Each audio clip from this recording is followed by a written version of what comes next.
You think about the average church that maybe prints a bulletin or something like that, right? You walk into church, you get the bulletin, and you see on that bulletin, front and back, it literally has 20 different ways a newer person can connect.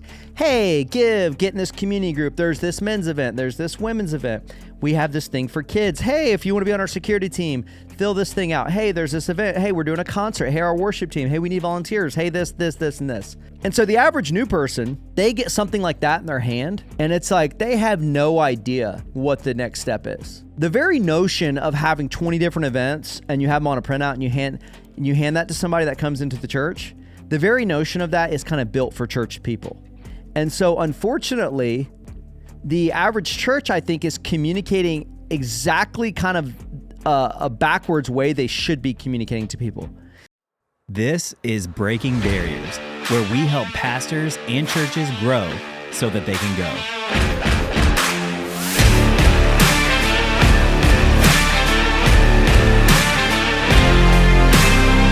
All right. Hey, welcome to the Breaking Barriers podcast. We have a solo episode today. My name is Pastor Bobby, and today what I'm going to be talking about is 5 reasons people are not getting connected to your church.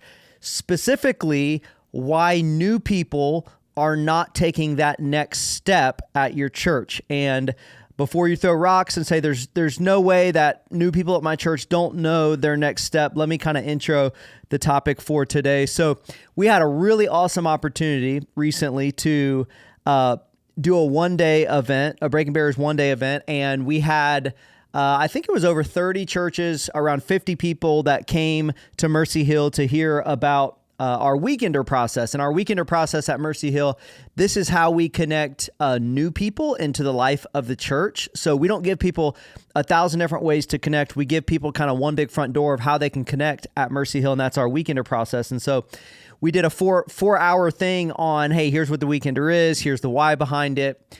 We actually showed people what the weekender actually looked like. And one of the things that I did at the very beginning that I got a lot of good feedback around, and so I really want to expand that today, is I talked to people about how some of the power of the weekender is actually the fact that we announce it every single weekend of the year.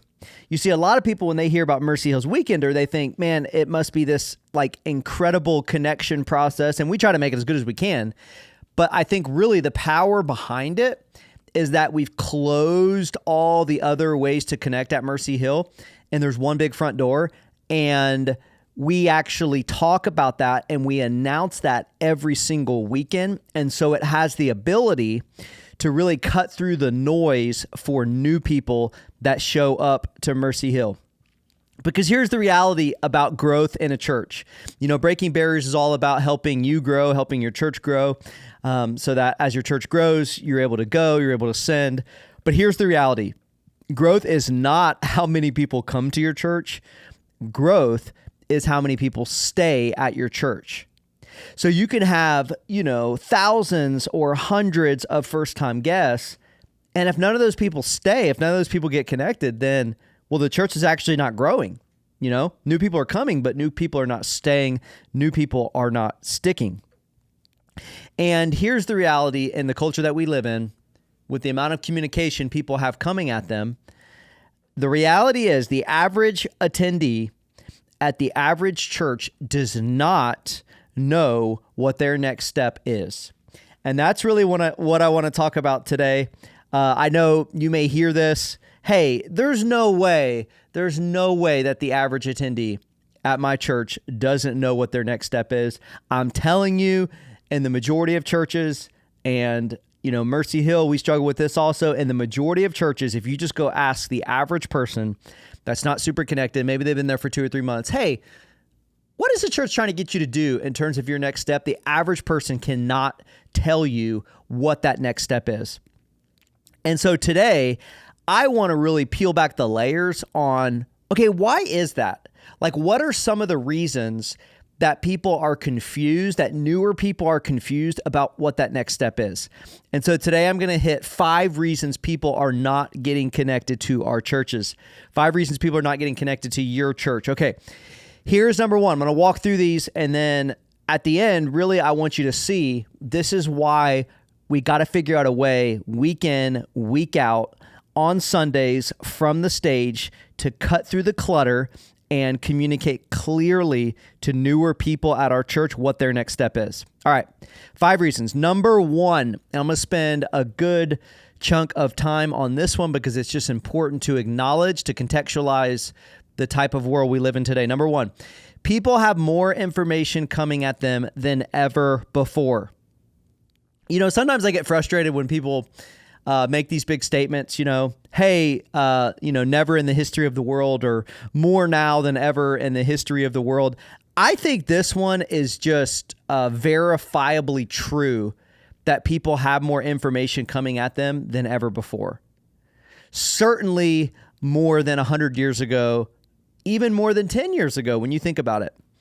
Every single one of us, and it's not just like the average person that's sitting in our church or the average new person that shows up to our church, every single one of us, if we just analytically think about it, we have more communication and more messaging coming at us than ever before. And you cannot avoid it. Like, you cannot avoid it. You could try to separate yourself from society. You could go live on a farm, whatever. But if you have internet, if you have Wi-Fi, if you have email, and your kids go to school, then you have more information coming at you than ever before. I mean, just think about it. I remember, I'm 40. I remember when I was in school, my parents were not getting emails every single day from the school. If my parents heard from the school, there was probably an issue. And at most, once a quarter or once every half year, my parents would hear from the school. Nowadays, all 3 of my kids are in school. Nowadays, I promise you, I get an email and a phone call. My kids are in 2 different schools. An email and a phone call every single day of the week from the school. I don't know why they communicate to me this much, but they do. Every single day, an email and a phone call. You think about email lists that we're all on.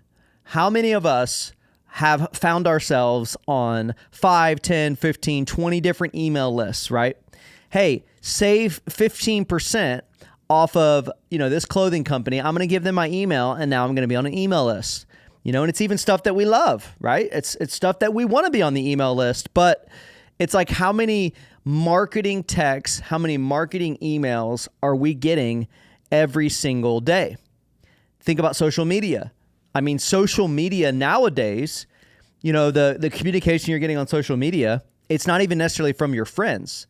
It's, you're not seeing stuff from people you follow necessarily. You're seeing stuff from, hey, social media, based on the algorithm, based on how old you are, based on what your net worth is, based on where you work, based on where you live, based on all the different demographics of your life.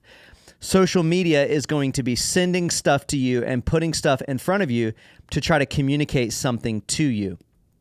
And I don't even share all of that to say like those things are bad, or, we need to go back to a day without technology, although some of us would be like, hey, that would be a pretty great day if we can just turn all this stuff off. Well, we can't turn all the stuff off.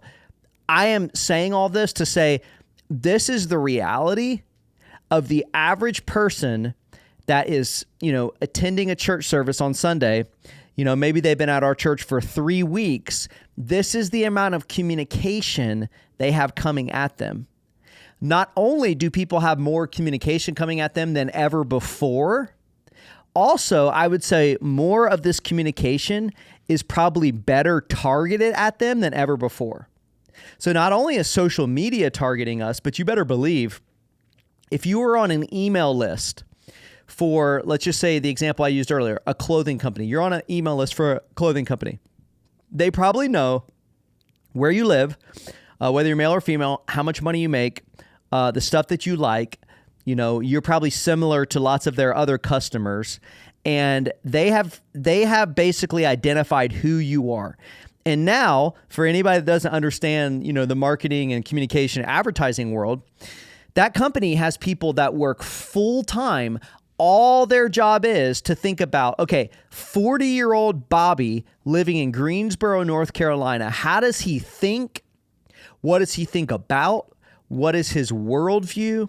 What are the phrases and words and things that get his attention? What is he like? What is he not like? And they have people that are working at these companies, and all they do is sit around and think about that stuff. So it's not just your average person that's writing these emails to communicate to us. It's people that literally this is their job to think about you, your worldview, how you think, the stuff that you like. I say all that to say when a person comes and sits down on Sunday morning at our church, there's a lot that we're competing with in terms of communication. And we have to just keep that in mind, like we can't just expect, somebody's going to come on a Sunday morning and, they're just going to kind of pick and choose, what's most important for them and what their next steps are and, what they need to be doing coming out of this church service. Like, no, like if we don't tell them very, very clearly, hey, if you're newer, or another way that we say it at Mercy Hill, hey, if you've been here for a while, but you haven't gotten connected, right? So it's not just new people. Sometimes people have been attending for 2 years, once a month. Hey, if you've been coming for a while and you haven't been connected, hey, here's your next step. You see, a lot of times churches don't have that clear next step. And because people are getting communicated to more and faster than ever before, somebody leaves church and then on a Monday, they get all these amazing targeted emails to them from all these different companies and brands that they're associated with. And church can just fall way, way, way back. So when we are communicating with people, we have got to keep that in mind, that they have more information coming at them than ever before. Okay, number 2. This is hard for pastors. This is hard for ministry leaders, but we got to try to do this. We got to try to get in this way of thinking. Okay, number 2, the average attendee does not feel the importance of church stuff the way that you do. And in addition to that, they never will. The most committed person at our church that's been going to our church for 5 years, they do all the stuff that we ask them to do in terms of their discipleship, they still don't feel the importance of church the way that a church staff person does. The way that somebody in full-time vocational ministry does. And the reason that we need to know this is because we have got to try so hard to get in the shoes of somebody that's newer to church before we love church, before we love the mission, before we would do anything the church asks us to do. There was a point in our life where we probably weren't there, right? Like we were at one point, barely even a fan. Maybe we just were checking things out. We didn't really want it. We didn't really know if we wanted to take a next step. We didn't really know if we wanted to go deeper. See, the problem is us as pastors, a lot of times we get up on stage on a Sunday morning and we just think, hey, this event I have coming up, or this generosity initiative, or, it's summertime, we have this big kids event. We get up on stage and we announce it and we just assume everybody's as bought into those things as we are. But the reality is they're not. And so we have got to do a good job of using really good communication to try to communicate to them in a way where we're assuming that they're not as bought in as we are. And we're trying to make the case that they should be. And so that's going to require that we communicate to them in a certain way. And we just have to keep that in mind, that the average attendee does not feel the importance of church stuff the way that we do. Number 3, this has probably been going on for a long time, but it certainly is going on now and maybe more than ever post COVID. Number 3, people may only attend once a month or twice a month for a long period of time at the beginning when they first connect to your church. Some of you are hearing this, you're like, hey, I know people that have been going to my church for 7 years and they only attend once a month. That may be true. But in general, newer people to your church are not going to be there every single weekend. They're just not. And here's the issue with that. If we have a way for newer people to connect at our church, and most churches do, but let's say that event only happens like every 3 or 4 months, right? And that's how most churches are. Hey, we have this, next steps, first steps, whatever. Come be part of the family. We have this event every 3 months or every 4 months at our church. Well, the problem is you're not going to announce an event at church 12 weeks before that event. You're just not. You're not going to be able to stomach that. So what's going to happen is if you have that event once a quarter and, let's say 3 weeks before that event, you're talking about it, the lead pastor's casting the vision for why new people should be there. The problem with that is the people that attended the 10 weeks before that, before those 4 weeks when you were announcing it, those people got no announcement. So maybe in that 10-week period, they came to your church 3 times and they didn't really hear about what a next step for a newer person was. And that's the problem if we don't communicate something for new people every single week at church, because people only come once a month or twice in a month. The vast majority of our communication to new people, the new people are not actually hearing it.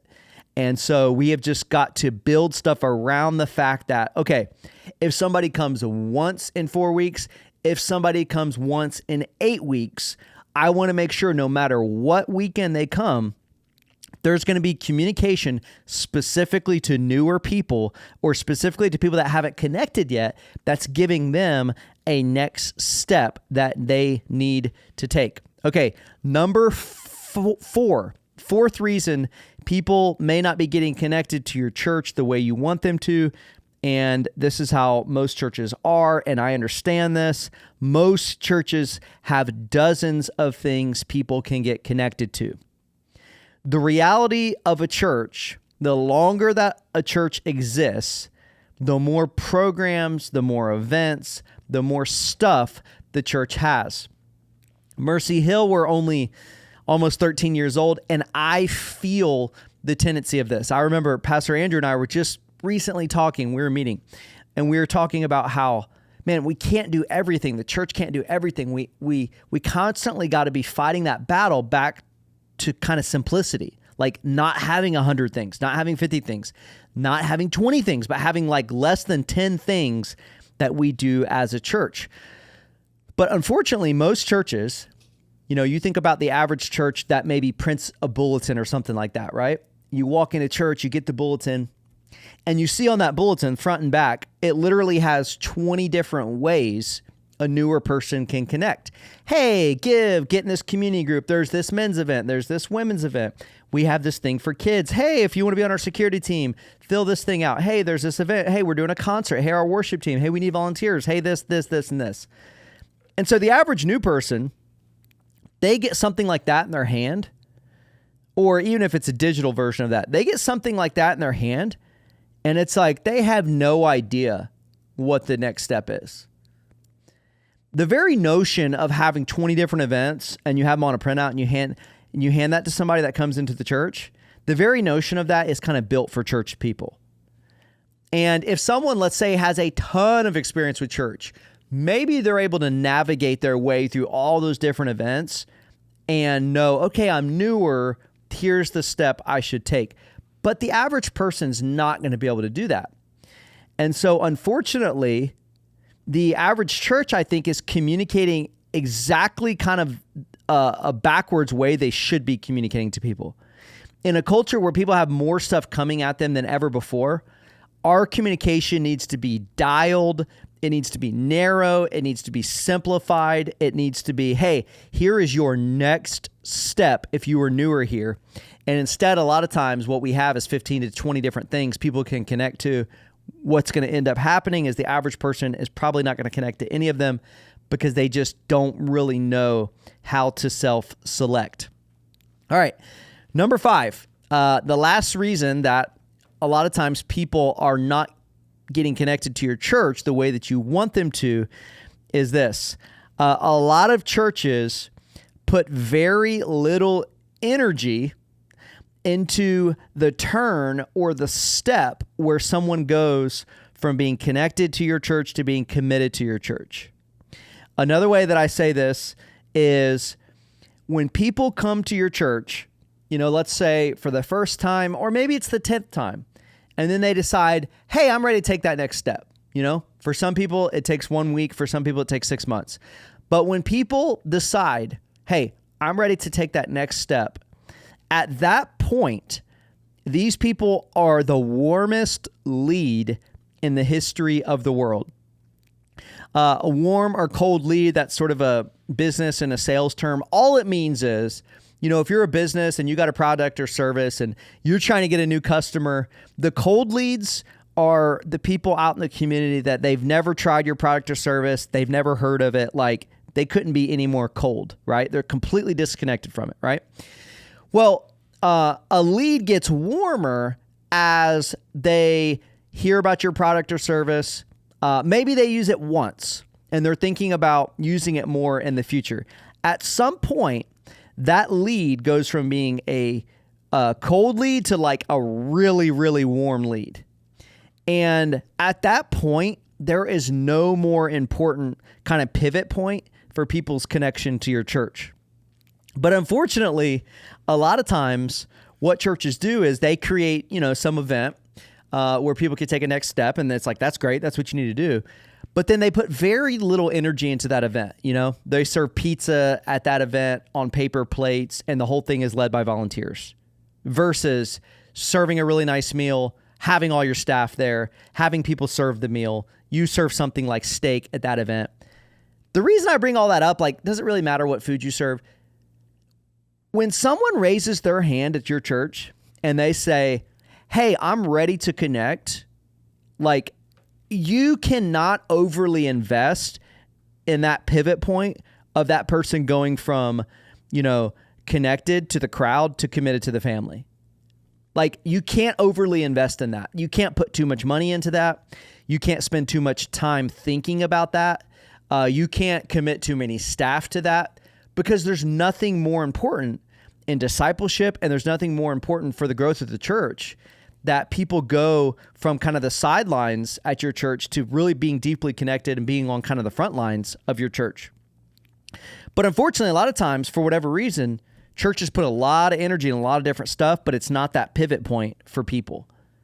But the reality is, if we can help people make that turn in our church, have that pivot point, then it's like, man, these people are going to give their time, talent, treasure.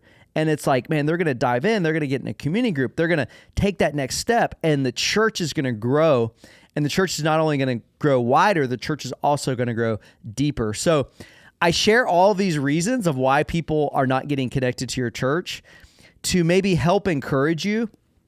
You need to be communicating something every single week, all 52 weeks of the year, how a newer person or how somebody that's been at your church that has not gotten connected yet, how they can take that next step in your church. And this is not something you only communicate once every quarter.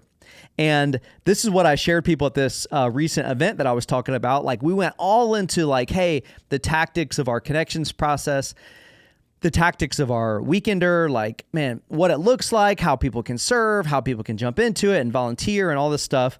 But the power really for what we do as a church, the power in our weekender process is it's something we announce at church every single weekend. And that's 90% of the power right there. Yes, you need to have an event. You need to have something that helps move people from connected to committed. But it doesn't matter how good that thing is if the new people in your church don't know about it. And if they don't know what their next step is.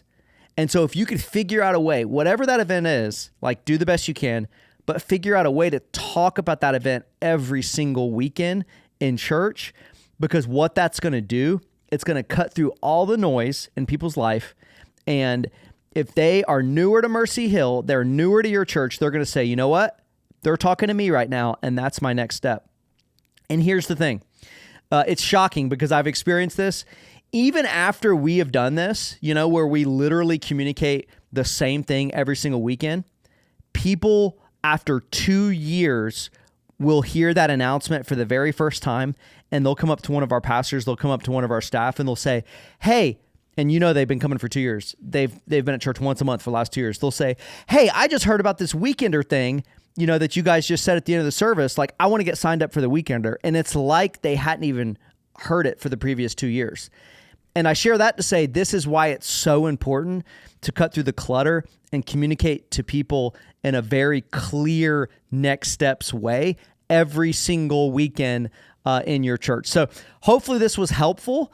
Like I said at the beginning, growth is not how many people come, it's how many people stay.